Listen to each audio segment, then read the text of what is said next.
আমি জুনায়েদ আল হাবিব এখান থেকে বয়ান করে করে যখনই আমি মাহফিল শেষ করে বাড়িতে চলে যাব, এই মাহফিল থেকে বাড়িতে যাইয়া সবাই হিদায়াত নামক দৌলত পাওয়া যাবে এমনটা নয়, সবাই নামাজি হয়ে যাবে এমনটা নয়, সবাই রোজাদার হয়ে যাবে এমনটা নয়, সবাই নেক আমল করনেওয়ালা হয়ে যাবে, সবাই আল্লাহওয়ালা হয়ে যাবে এ বান্দা এমনটা নয়। তবে কিছু কিছু মানুষ আগে নামাজ পড়তো না, এখন নামাজের দিকে একটু দৌড়ায়া যাবে।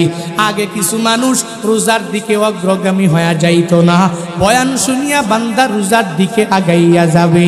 এর কারণ কি জানো?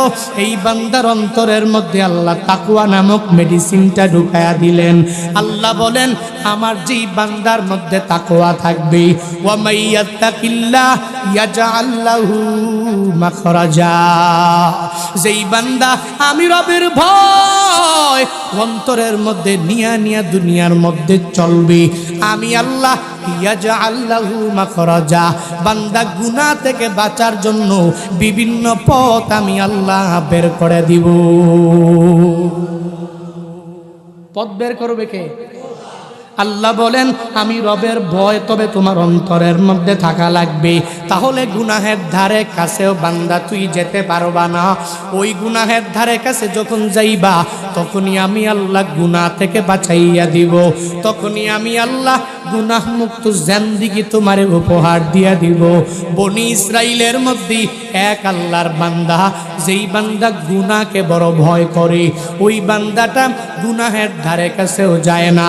আল্লাহর এই বান্দার জীবিকা নির্বাহের খাত, বান্দা টুকরি বিক্রি করে করে জিন্দেগি চালায়। টুকরি ছিলেন কি? খারি খারি, আপনার এলাকায় কি বলে? ওরা ওরা খারি টুকরি, বুঝামু কেমনে? বুঝছেন নি?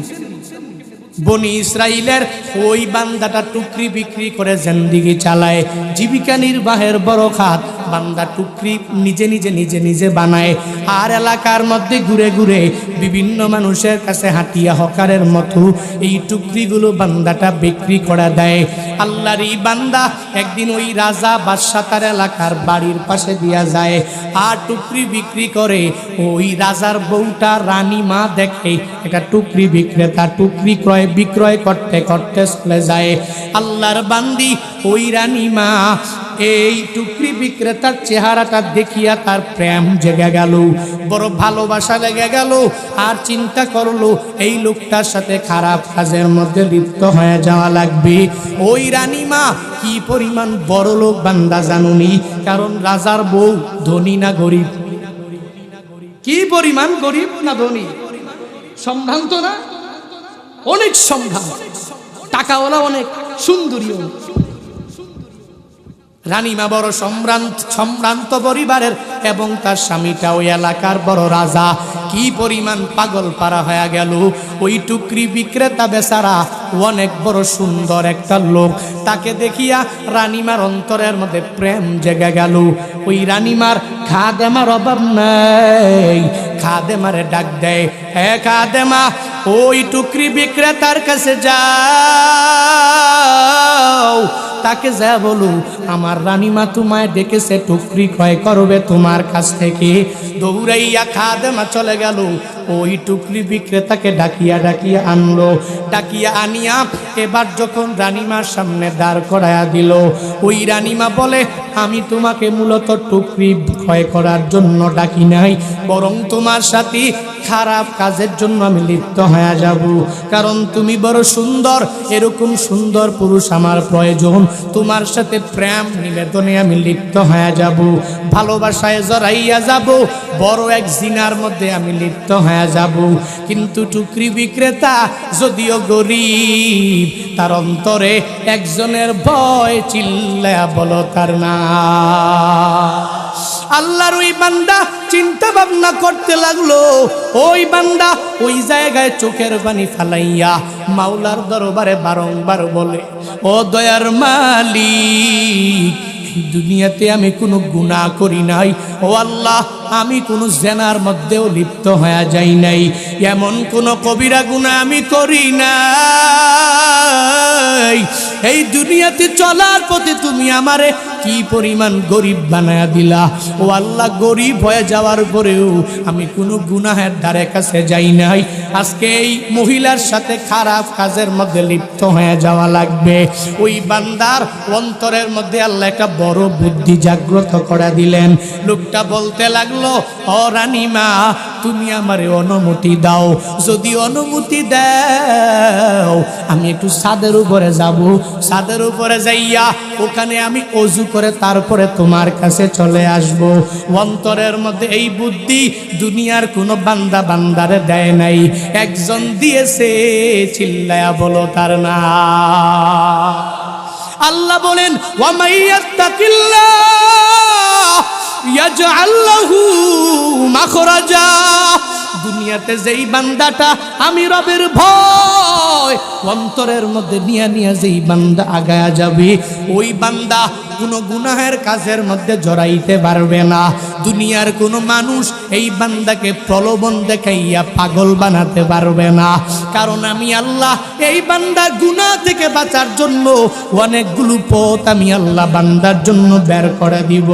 ওই বান্দার অন্তরের মধ্যে বুদ্ধি চলে আসলো, দৌড়াইয়া ছাদের উপরে চলে গেল। ছাদের উপরে যাওয়ার পরে মনে মনে ওই রানীমা চিন্তা ভাবনা করে, অজুটা কইরা নে, এরপরে তার সাথে খারাপ কাজে লিপ্ত হয়ে যাব। নিজের খাদে মারেও তার সাথে পাঠায় না, নিজেও ছাদের উপরে যায় না। আল্লাহর এই বান্দা বনি ইসরাইলের এই আল্লাহওয়ালা বান্দাটা যখন ছাদের উপরে উঠিয়া গেল, ছাদের উপরে উঠিয়া কি অজু করবে? মূলত রবের দরবারে কান্না করার জন্য, ওই রবের দরবারে আবদার জানানোর জন্য আল্লাহকে বলে, হে মালিক, তুমি আমাকে এই গুনাহ থেকে বের করার জন্য পথ বের করে দাও। আমি এই গুনাহের মধ্যে লিপ্ত হতে চাই না। ও আল্লাহ, তুমি যদি পথ বের করে দাও তাহলে পথের দুনিয়াতে কোনো অভাব হবে না। ওই বান্দা ছাদের উপরে উঠিয়া মাওলার দরবারে যখনই কান্দি, আল্লাহ দেখে কি দেখে না? দেখে না। আল্লাহ বলেন, হে জিবরাইল, যাও যাও, আমারই বান্দা আমি রবের ভয় অন্তরের মধ্যে নিয়া নিয়া এই বান্দা কি পরিমাণ পাগল পারা হয়ে গেল। দুনিয়ার লাইনে কোনো খারাপ কাজ করার জন্য নয়, বরং ভালো কাজ করার জন্য, বান্দা গুনাহ থেকে বাঁচার জন্য আমি রবের দরবারে ফিরে এসে বান্দা কিভাবে দেখো আরজি করে, তুমি যাও যাও, তোমার পাখার তো কোনো অভাব নেই, একটা পাখা যাইয়া ওই বিল্ডিং এর ছাদ থেকে মাটির মধ্যে তুমি বিছাইয়া দাও। আমারই বান্দা গুনাহ থেকে বাঁচিয়া যাক, আমারই বান্দা জাহান্নামী না হয়ে যাক, এই বান্দা জান্নাতি হোক। কারণ তাকওয়াবান যেই বান্দা দুনিয়ার মধ্যে হয়ে যাবে, আমি রবের ওয়াদা হলো যেই বান্দা একনিষ্ঠ দিল নিয়ে নিয়া অন্তর নিয়ে নিয়া রবের তাকওয়া নিয়ে দুনিয়াতে চলবে, তার গুনাহ থেকে বাঁচার জন্য দুনিয়ার কেউ পথ বের করা লাগবে না, একজন বের করে দিবে। ওয়াদা করেছেন একজন, চিল্লায়া বলো তার না। আল্লাহ পথ বের করে দেয় কি দেয় না? তবে বান্দা শর্ত কি হলো বান্দা জানুনি, ওয়া মাইয়াত্তাকিল্লাহ ইয়াজআল লাহু মাখরাজা। আল্লাহ বলেন, যেই বান্দা আমি রবের ভয় অন্তরের মধ্যে নিয়ে চলবে, আমি আল্লাহ বান্দাটাকে বড় মায়া করে করে বিভিন্ন পথ আমি আল্লাহ বান্দাকে বের করে দিব। আল্লাহ তারপরে জানায়া দেয়, ওয়া ইয়ারযুকুহু মিন হাইসু লা ইয়াহতাসিব। যেই বান্দাটা আমি রবের ভয় অন্তরের মধ্যে নিয়ে নিয়ে দুনিয়ার মধ্যে চলবে, ওই বান্দা দুনিয়াতে রবের ভয়ে নিয়ে যে চলে, ও বান্দা কি সুদি লেনদেন করতে পারেনি? ওয়ারযুকুহু মিন হাইসু লা ইয়াহতাসিব।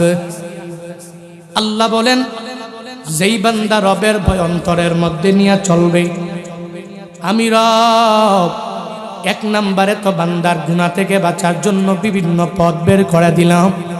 দুই নম্বরে আমি রব যেই বান্দা দুনিয়ার মধ্যে আমি আল্লাহকে ভয় করে করে চললো, ওয়ারযুকুহু মিন হাইসু লা ইয়াহতাসিব। এই বান্দা কি আমি আল্লাহ মায়া করে করে দয়া করিয়া করিয়া এই বান্দার পুরো জিন্দেগিতে বান্দা সুদি লেনদেন করে নাই, এই বান্দা দুনিয়াতে ঘুষ খায় নাই, এই বান্দা দুর্নীতি করে নাই, দুর্নীতিবাজদের লিস্টের মধ্যে নামটা উঠায় নাই, বরং মাওলার ভয় অন্তরের মধ্যে নিয়া বান্দা চলার কারণে দুনিয়াতে অনেক বড় দ্বন্দ্বউলতলা বান্দা হতে পারবে না। আল্লাহ বলেন সেই বান্দা রবের ভয় নিয়ে দুনিয়াতে চলবে, ওই বান্দা জুলুম করে করে নির্যাতন করে করে ধনী হওয়া লাগবে না। আমি রবের কুদরতি খাজানার মধ্যে কোনো কমতি নাই। যেই রব আমি রবের ভয় নিয়ে যেই বান্দাটা নিয়ে চলবে, আমি আল্লাহ বান্দাকে এমন রিজিক দিয়া দিব, ওই বান্দা এই রিজিকটা পাইয়া বান্দা বলবে রিজিক কোত্থেকে আসে, আমি তো জুলুম করি নাই, আমি নির্যাতন করি নাই, আমি সুদি লেনদেন করি নাই, আমি ঘুষ খাই নাই, কোনো অন্যায় অপরাধের মধ্যেও লিপ্ত হয়ে যাই নাই, আমি চুরিও করি না, আমি ডাকাতিও করি না। এর উপরে আল্লাহ কি মায়া করে ধনী বানায়া দেয়। কত বান্দা দেখবেন আল্লাহর এই বান্দা হঠাৎ করে ধনী হয়ে গেল, সুদ লেনদেন করে না, ঘুষ না খাইয়া আল্লাহ বড় ধনী বান্দারে বানায়া দিল। কেমনে জাননি? বলে ওই বান্দার অন্তরে ভয় আছে কার?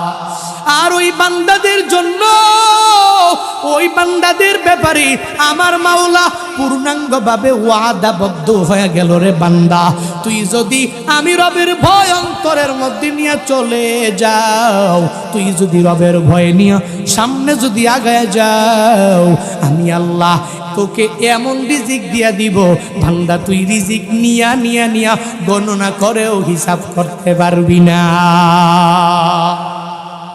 আল্লাহর খাজানায় কমতি নাই, আল্লাহ বান্দাকে জানায় দেয়। তবে বান্দা শর্ত হলো একটা, লাগবে তাকওয়া। শর্ত হলো একটা, ইত্তাকুল্লাহ হাক্কা তুকাতি। শর্ত হলো একটা, ইত্তাকুল্লাহ, আমি রবের ভয় তুমি অন্তরের মধ্যে ঢুকাও। আল্লাহ কালামুল্লাহ শরীফে এজন্যই তো বান্দা বান্দিরে জানায় দেয়, হে আমার বান্দা বান্দির দলেরা, ওই জান্নাত পাওয়ার জন্য জাহান্নামের আযাব থেকে নিজেকে বাঁচাইবার জন্য, ইয়া আইয়ুহাল্লাযীনা আমানুত্তাকুল্লাহ, হে ঈমানওয়ালারা আল্লাহকে ভয় করো। বলে কেমন ভয় করবা? যথাযথভাবে রবের ভয় তুমি অন্তরের মধ্যে ঢুকাও। আল্লাহকে ভয় করার জন্য আল্লাহ কালামুল্লাহ শরীফে বিভিন্ন জায়গায় আল্লাহ জানায়া দিলেন, আমি রবের ভয় তুমি অন্তরের মধ্যে ঢুকাও, আমি রবের তাকওয়া তুমি অন্তরের মধ্যে ঢুকাও। এখন যদি প্রশ্ন জাগে, আল্লাহ তো বিভিন্ন জায়গায় জানায়া দিলেন, হে বান্দা গুনাহ করেছু, আমি রবের দরবারে তুই ফিরে আয়। হে বান্দা আমি রবের মতো দয়ালু কেউ নাই, আমি রবের মতো মায়াবান দুনিয়ার মধ্যে কেউ নাই, আমি রবের মতো গফফার দুনিয়ার মধ্যে কেউ নাই। এরপরেও ওই দয়ালু আল্লাহটা কেন জানায়া দেয়, হে বান্দারা তুই আমি রবের ভয় নিয়ে দুনিয়াতে চলো। মুফাসসিরিনে কেরাম জানায়া দেয়, আল্লাহকে ভয় করো এর মানে কি জানুনি? এর মানে হলো আল্লাহকে ভয় করা লাগবে না, আল্লাহর আযাবের ভয় অন্তরের মধ্যে ঢুকাও। কার আযাব? আল্লাহর আযাব দুনিয়ার আযাবের মতো না, দুনিয়ার আযাবের মতো না। কি পরিমাণ কঠিন আযাব বান্দা জানুনি? মুফাসসিরিনে কেরাম ব্যাখ্যা করতে গিয়া জানায়া দেয়, আল্লাহকে ভয় করো এর মানে হলো আল্লাহর আযাবের ভয় অন্তরের মধ্যে ঢুকাও। আল্লাহর আযাবের ভয় কেমনে বান্দা অন্তরের মধ্যে ঢুকাইবা?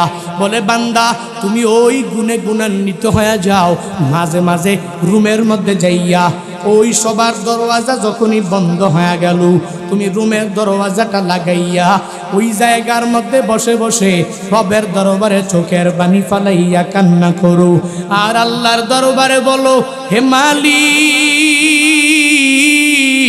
দুনিয়ার আগুন আমি সহ্য করতে পারি না, ও আল্লাহ জাহান্নামের আগুন সহ্য করার মতো ক্ষমতা নাই।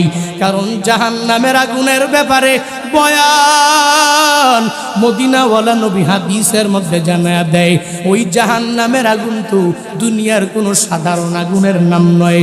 নবী বলেন, ও কিদা আলান্নার আলফা সানাতিন হাত্তা ইবিয়াদ্দাত সুম্মা উকিদা আলাইহা আলফা সানাতিন হাত্তা ইহমাররাত সুম্মা উকিদা আলাইহা আলফা সানাতিন হাত্তা ইসওয়াদ্দাত ফাহিয়া সাউদাউ মুসলিমা। মদিনাওয়ালা নবী বলেন জাহান্নামের আগুন এত ভয়ঙ্কর, আল্লাহ সব গজবের ফিরিস্তাদেরকে আদেশ দিয়া দিলেন, হে গজবের ফিরিস্তা, ওই জাহান্নামের আগুনটাকে তোমরা 1000 বছর জ্বালানো শুরু করে দাও। জাহান্নামের গজবের ফিরিস্তারা জাহান্নামের আগুনকে 1000 বছর জ্বালাইলো। নবী বলেন জ্বালানোর পরে রংটা ধারণ করলো সাদা। এরপরে গজবের ফিরিস্তারা ওই রবের দরবারে আসিয়া বলে, মালিক, আপনার আদেশ অনুযায়ী জাহান্নামের আগুন 1000 বছর আমি জ্বালাইলাম, ও আল্লাহ এখন কি আর জ্বালানো লাগবে কিনা জানাইয়া দেন। আল্লাহ তখন বলে, হে আমার গজবের ফিরিস্তা, ওই জাহান্নামের আগুন কি 1000 বছর জ্বালাইয়াই পরিসমাপ্তি ঘটাইও না, ওই আগুন কি তুমি আবারও 1000 বছর জ্বালাও। আবারও জ্বালানো হলো।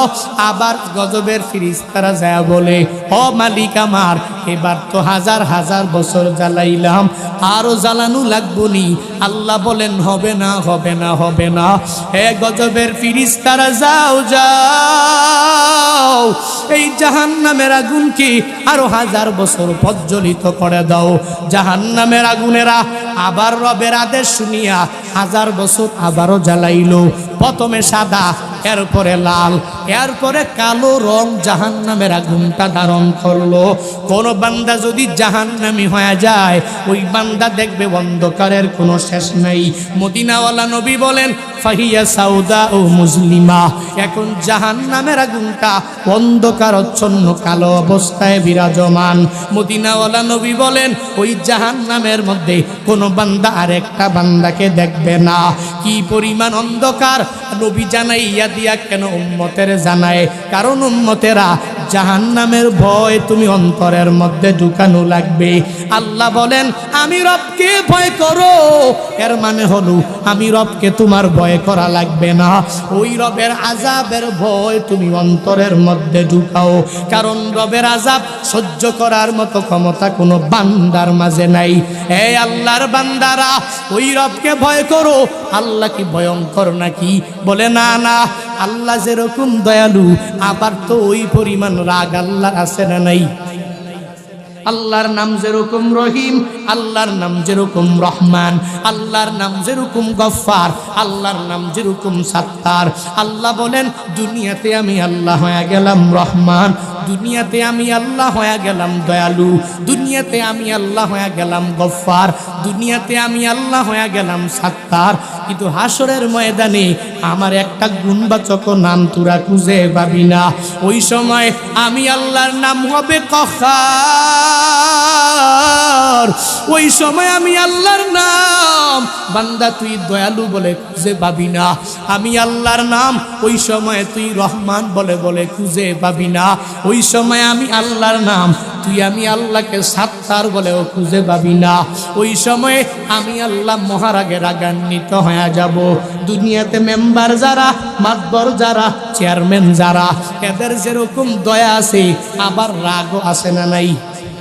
দয়ালুকার জন্য বলে সমাজের মধ্যে যেই বান্দা নামাজে যায়, সমাজের মধ্যে যেই বান্দা ভালো মানুষ, চুরি করে না, ডাকাতি করে না, দুর্নীতি করে না, সন্ত্রাসগিরি করে না, ওই বান্দার জন্য মেম্বারটা দয়ালু হয়ে যায়।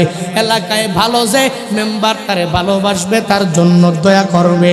কিন্তু যদি সর্বাবস্থায় এই বান্দা দয়া নিয়ে নিয়ে আগায় যায়, কোনো রাগ নাই, তাহলে সমাজ থেকে সুদ দূরীভূত করা যাবে? যাবে? মেম্বারের শুধু দয়া আছে, রাগ নাই, শুধু দয়া করে, যাকে তাকে মাফ করে দেয়, তাহলে সুর বাড়বে না কমবে? বলেন না কেন? ডাকাত বাড়বে না কমবে? অন্যায় করনেওয়ালা ব্যক্তি বাড়বে না কমবে? অপরাধ করনেওয়ালা ব্যক্তি বাড়বে না কমবে? কি বুঝলেন? বাড়বে কেন? কারণ তার দয়া আছে কি নাই? দুনিয়াতে মেম্বারের বেলা এরকম হয়ে গেল। দুনিয়াতে মেম্বারেরা রাগও লাগবে, দয়াও লাগবে। এই দুইটা গুণে গুণান্বিত হয়ে যাওয়া লাগবে। দয়াটা এক আল্লাহর বান্দাদের জন্য প্রয়োগ করবে, রাগটা আরেকটা বান্দাদের জন্য প্রয়োগ করবে। যখন কেউ চুরি করবে তার বিচার করতে গিয়া মেম্বার রাগান্বিত হয়ে যাবে। কেউ যখন ডাকাতি করবে মেম্বার তার বিচার করতে গিয়া ক্ষুধান্বিত হয়ে যাবে। যেই বান্দা চুরিও করে না, ডাকাতিও করে না, এলাকায় অনেক ভালো, ওই বান্দার জন্য দয়ালু হয়ে যাবে। তাহলেই সমাজের মধ্যে ইনসাফ কায়েম হয়ে যাবে। সমাজের মধ্যে মেম্বার, চেয়ারম্যান, মেম্বার অফ পার্লামেন্টেরা, বড় বড় মাতবরেরা সমাজের মধ্যে আদালত কায়েম করতে পারবে। দুনিয়ার মেম্বারেরা এই দুই গুণ ছাড়া যদি না পারে, দুনিয়ার চেয়ারম্যানেরা এই দুই গুণে গুণান্বিত হওয়া ছাড়া যদি না পারে, দুনিয়ার মেম্বার অফ পার্লামেন্টেরা সাধারণ একটা উপজেলার বড় নেতা হইয়া এই দুই গুণে গুণান্বিত হওয়া ছাড়া যদি না পারে, দুনিয়ার মন্ত্রী সাহেব এই দুই গুণে গুণান্বিত হওয়া ছাড়া যদি দুনিয়াতে আদালত কায়েম করতে না পারে, দুনিয়ার মেম্বারের মেম্বার একজন আছেন না নাই? দুনিয়ার চেয়ারম্যানের চেয়ারম্যান আমার মালিক, দুনিয়ার মেম্বার অফ পার্লামেন্টের এমপি হলো আমার দয়ার মালিক, দুনিয়ার মন্ত্রীর বড় মন্ত্রী হলো আমার আল্লাহ, দুনিয়ার ধনীর বড় ধনী হলো আমার আল্লাহ, দুনিয়ার মাতবরের বড় মাতবর হলো আমার আল্লাহ। দুনিয়াতে মেম্বারেরা এত ছোট জায়গা শাসন করার পরে যদি দুইটা গুণ ছাড়া না হয়, আমার রবের কেন দুইটা গুণ থাকবে না রে বান্দা? আল্লাহ যেরকম দয়ালু আবার মহারাগে রাগান্বিত। আল্লাহ বলেন আমি রবকে ভয় করো, এর মানে হলো রে বান্দা আমি রবের ভয় অন্তরের মধ্যে নিয়ে তুই কেন চলা লাগবে?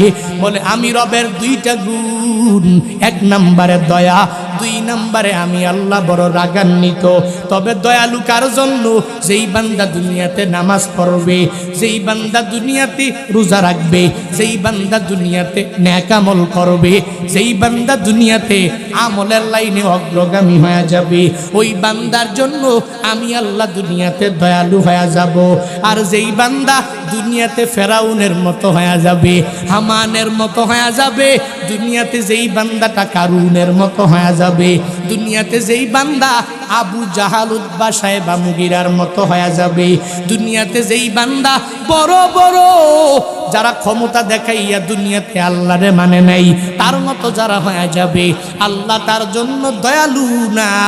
আল্লাহ বলেন ওই সময়ে ওই ফেরাউনের জন্য আমি আল্লাহ তো ক্রুটটা পূর্ণাঙ্গ ছেড়ে দিলাম, হামানের জন্য তখনই আমি ক্রুটটা তার জন্য প্রয়োগ করলাম, আমি আল্লাহ কারুনের জন্য আমি আল্লাহর রাগটাকে প্রয়োগ করলাম, আবু জাহালের জন্য আমি আল্লাহর গজবটাকে আমি প্রয়োগ করলাম, ওই বাদশা সাদ্দাদের বেলায়ও আমি একই পরিমাণ করলাম। আবার তাকায়া দেখ, আলম তারা কাইফা ফাআলা রাব্বুকা বিআসহাবিল ফিল আলম ইয়াজআল কাইদাহুম ফি তাদলিল ওয়া আরসালা আলাইহিম তায়রান আবাবিল তারমিহিম বিহিজারাতিন মিন সিজিল ফাজআলাহুম কাআসফিম মাকুল। আছে না নাই? সূরাতুল ফিলের মধ্যেও আল্লাহ জানায়া দিলেন, হে নবী আমার, আলাম তারা বিমানা আয় আলাম তালাম, হে নবী আপনি জানেন না? ও নবী গো, মক্কার কাফেরেরা কি জানে না? ও নবী আমার, মক্কার বেঈমানেরাও কি জানে না? এরা কি দেখে নাই আসহাবুল ফিল যারা, হস্তি বাহিনী যারা বাইতুল্লাহকে ধ্বংস করে দেওয়ার জন্য হাতি নিয়ে যখন আগায়া গেল, হাতি নিয়ে আগায়া যায় আসহাবুল ফিলের বড় বড় বাদশারা, বাদশা আবরাহা যখনই আগায়া গেল, দুনিয়ার কেউ এদেরকে বাধা দেয় নাই। দুনিয়ার আব্দুল মুত্তালিব তো বড় সরদার হয়ে গেল, আব্দুল মুত্তালিবেরও ডাইকা নিল, আর যা বলে, হে আব্দুল মুত্তালিব তোমার আল্লাহর ঘর বাইতুল্লাহ আমাদের কাছে সুপর্দ করে দাও, যুদ্ধে তোমরা জড়াবা না। আব্দুল মুত্তালিব বলে, এই বাইতুল্লাহ আল্লাহর ঘর, আমি আব্দুল মুত্তালিব হলাম শুধুমাত্র উটের মালিক, তুমি আমার উটগুলো ফিরাইয়া দাও, বাইতুল্লাহ তুমি ধ্বংস করে দাও। অসুবিধা নাই, কারণ এই বাইতুল্লাহকে হেফাজতের দায়িত্ব দুনিয়ার কেউ নেয় নাই, একজন নিয়েছে, চিল্লায়া বলো তার না। ইন্না আউওয়ালা বাইতিউ উদিআ লিন-নাস লাল্লাযী বিবাক্কাতা মুবারাকা বিবাক্কাতা মুবারাকা ওয়া হুদাল লিল আলামিন।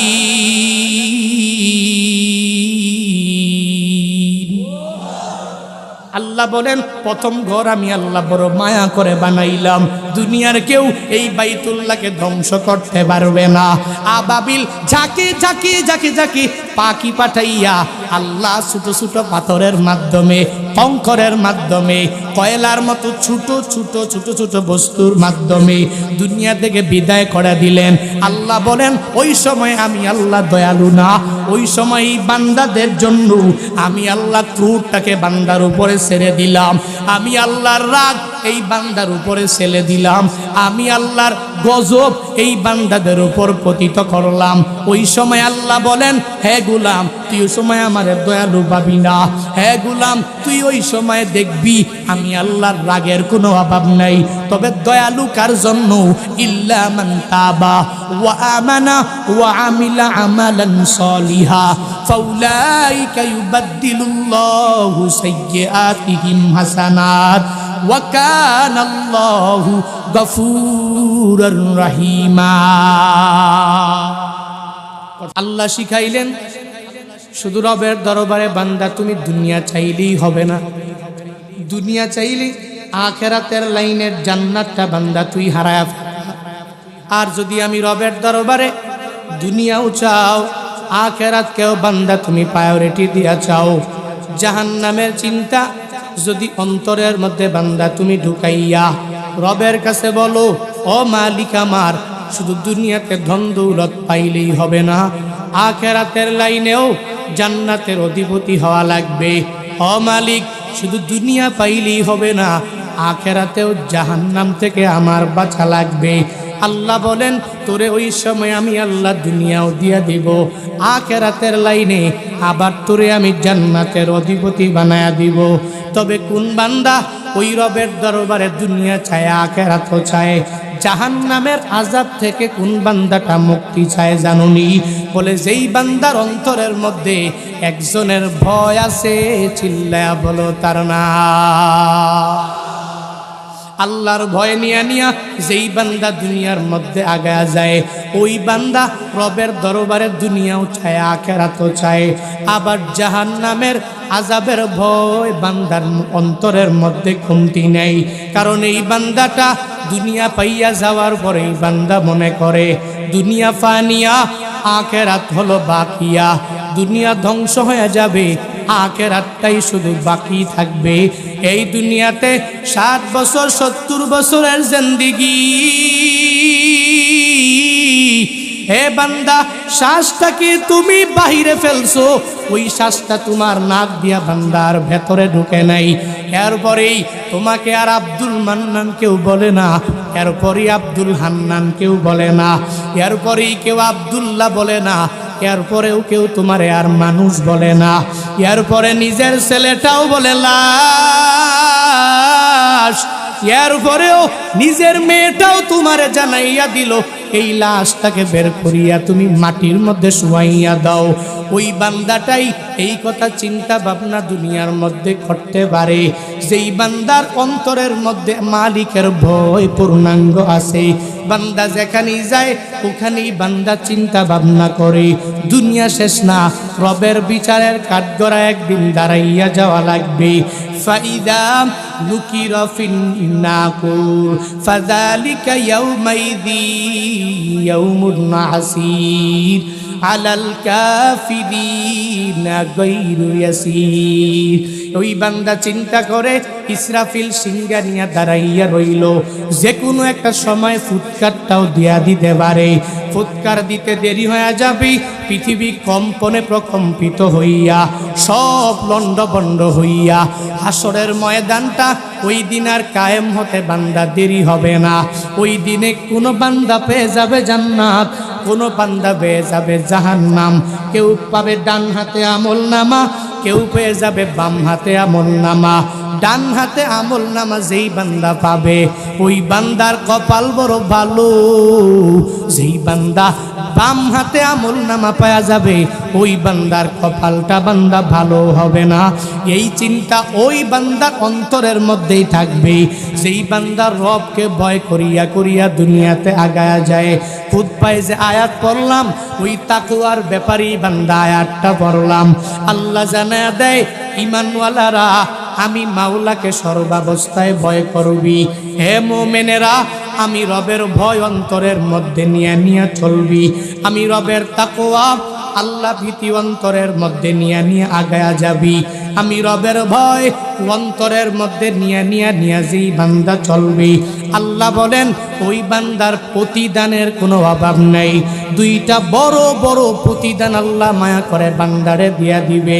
এক নাম্বার বড় প্রতিদান বলে, যেই বান্দা ওই রবের ভয় অন্তরের মধ্যে নিয়ে নিয়ে দুনিয়ার মধ্যে চলবে, ওই বান্দা কি আল্লাহ গুনাহ থেকে বাঁচার জন্য বিভিন্ন পথ বের করে দিবে। ওয়া মাইয়াত্তাকিল্লাহ ইয়াজআল লাহু মাখরাজা। বন্ধু বান্ধবেরা পরচনার ফাঁদের মধ্যে অনেক সময় ফালায়া দেয়, আর বন্ধুরে বলে, হ্যাঁ বন্ধু আমার, তুই একটু বিড়িটা টান দিয়া দেখ, কি মজাই টানের মধ্যে। হে বন্ধু আমার, আমি গাঞ্জা খাই, তুই আমার সাথে একটু গাঞ্জাকুরের মধ্যে নামটা উঠায়া দে। হে বন্ধু আমার, চল চল হিন্দুদের দুর্গা পূজার মধ্যে চলে যাই, ওখানে গিয়া হিন্দুদের মেয়েদের সাথে ইফতিজিং কইরা প্রসাদ খাইয়া আসি। বিভিন্ন সময়ে বিভিন্ন বন্ধুরা বান্দারে প্ররোচনা দেয়, প্রতারণার ফাঁদে ফালাইয়া এই বান্দাকে জাহান্নামের পথে নেওয়ার জন্য কত বড় পাগল পারা বান্দাটা হইয়া যায়। এই বান্দা এর পরেও আল্লাহর ভয় অন্তরের মধ্যে নিয়ে বান্দা যায় না।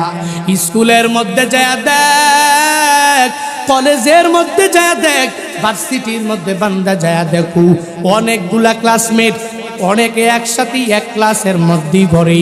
ক্লাসের ক্লাসমেটগুলো এক একজনের চরিত্র এক এক রকম। একজনে 10-15টা প্রেম করে, আর একজনে হারাম রিলেশনশিপে যায় না। একজনে 5 বেলার নামাজ পড়ে, আর একজনে 5 বেলার 1 বেলাও পড়ে না। আর একজনে রমাদানের 30টা রোজা রাখে, আর একজনে 30টার একটাও রাখে না।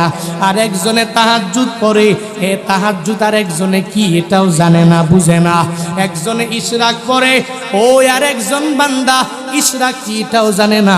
একজনে আউয়াবিন পড়ে, আউয়াবিন আর একজনে এটা কি তাও পূর্ণাঙ্গভাবে বুঝে না। আছে না নাই? নাই। সবাই নামাজি, সবাই রোজাদার, সবাই নেক আমল করনেওয়ালা। আমি জুনায়েদ আল হাবিব এখান থেকে বয়ান করে করে যখনই আমি মাহফিল শেষ করে বাড়িতে চলে যাব, এই মাহফিল থেকে বাড়িতে যাইয়া সবাই হিদায়াত নামক দৌলত পাওয়া যাবে এমনটা নয়।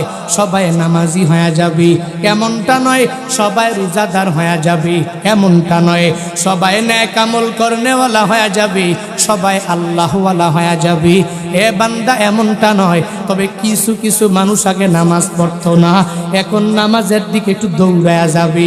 আগে কিছু মানুষ রোজার দিকে অগ্রগামী হয়ে যাইতো না, বয়ান শুনিয়া বান্দা রোজার দিকে আগাইয়া যাবে। এর কারণ কি জানো? এই বান্দার অন্তরের মধ্যে আল্লাহ তাকওয়া নামক মেডিসিনটা ঢুকায়া দিলেন। আল্লাহ বলেন, আমার যেই বান্দার মধ্যে তাকওয়া থাকবে, ওয়া মাইয়াত্তাকিল্লাহ ইয়াজআল লাহু মাখরাজা, যেই বান্দা আমি রবের ভয় অন্তরের মধ্যে নিয়া নিয়া দুনিয়ার মধ্যে চলবে, আমি আল্লাহ ইয়াজআল লাহু মাখরাজা, বান্দা গুনাহ থেকে বাঁচার জন্য বিভিন্ন পথ আমি আল্লাহ বের করে দিব। পথ বের করবে কে? আল্লাহ বলেন আমি রবের ভয় তবে তোমার অন্তরের মধ্যে থাকা লাগবে, তাহলে গুনাহের ধারে কাছেও বান্দা তুই যেতে পারবা না। ওই গুনাহের ধারে কাছে যখন যাইবা তখনই আমি আল্লাহ গুনাহ থেকে বাঁচাইয়া দিব, তখনই আমি আল্লাহ গুনাহ মুক্ত জিন্দেগি তোমার উপহার দিয়া দিব। বনি ইসরাইলের মধ্যে এক আল্লাহর বান্দা, যেই বান্দা গুনাহকে বড় ভয় করে, ওই বান্দাটা গুনাহের ধারে কাছেও যায় না। আল্লাহর এই বান্দার জীবিকা নির্বাহের খাত, বান্দা টুকরি বিক্রি করে করে জিন্দেগি চালায়। টুকরি ছিলেন কি? খারি খারি আপনার এলাকায় কি বলে? ওরা ওরা খারি টুকরি বুঝামু কেমনে, বুঝছেন নি? বনি ইসরাইলের ওই বান্দাটা টুকরি বিক্রি করে জিন্দেগি চালায়, জীবিকা নির্বাহের বড় খাত। বান্দা টুকরি নিজে নিজে নিজে নিজে বানায়, আর এলাকার মধ্যে ঘুরে ঘুরে বিভিন্ন মানুষের কাছে হাঁটিয়া হকারের মতো এই টুকরিগুলো বান্দাটা বিক্রি করে দেয়। আল্লাহর এই বান্দা একদিন ওই রাজা বাদশাহ তার এলাকার বাড়ির পাশে দিয়া যায়, আর টুকরি বিক্রি করে। ওই রাজার বউটা রানী মা দেখে এটা টুকরি বিক্রেতা, টুকরি ক্রয় বিক্রয় করতে করতে চলে যায়। আল্লাহর বান্দি ওই রানী মা এই টুকরি বিক্রেতার চেহারাটা দেখিয়া তার প্রেম জেগে গেল, বড় ভালোবাসা লেগে গেল, আর চিন্তা করলো এই লোকটার সাথে খারাপ কাজের মধ্যে লিপ্ত হয়ে যাওয়া লাগবে। ওই রানীমা কি পরিমাণ বড় লোক বান্দা জানুনি, কারণ রাজার বউ ধনী না গরিব?